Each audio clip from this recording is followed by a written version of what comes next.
ከ5000 በላይ የኢትዮጵያ ዜጎች በአዲሱ የአሜሪካ ውሳኔ ተጠቂ ይሆናሉ። አሜሪካ ከሰሞኑ ለኢትዮጵያ ዜጎች ውስጥ የነበረው ጊዜያዊ የሕግ ከለላ ማቋረጧ ይታወሳል።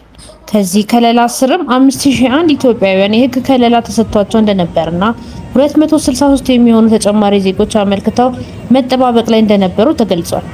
ጊዜያዊ የሕግ ከለላው መቼ ተሰጠ? አሜሪካ በፈረንጆቹ ታህሳስ 12 2022 በኢትዮጵያ የነበረውን ግጭት ተከትሎ ለኢትዮጵያ ዜጎች ጊዜያዊ የሕግ ከለላ መስጠት የጀመረች ሲሆን ሚያዝያ 2024 ዳግም ተራዝሞ ነበር። የጊዜያዊ የሕግ ከለላ ለምን ተነሳ? አሜሪካ ውሳኔው ከመተላለፉ በፊት ከሚመለከታቸው የራሷ የመንግስት ተቋማት ጋር ንግግር በማድረግ የኢትዮጵያ አሁንታዊ ሁኔታ መገምገሙን አንስታለች። ከቪዛ ጊዜ በላይ መቆየትን በተመለከተ አሜሪካ አምናለች።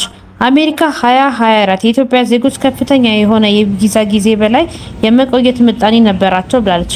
በዚህም ምን ያህል ሰዎች ከለላው ነበራቸው?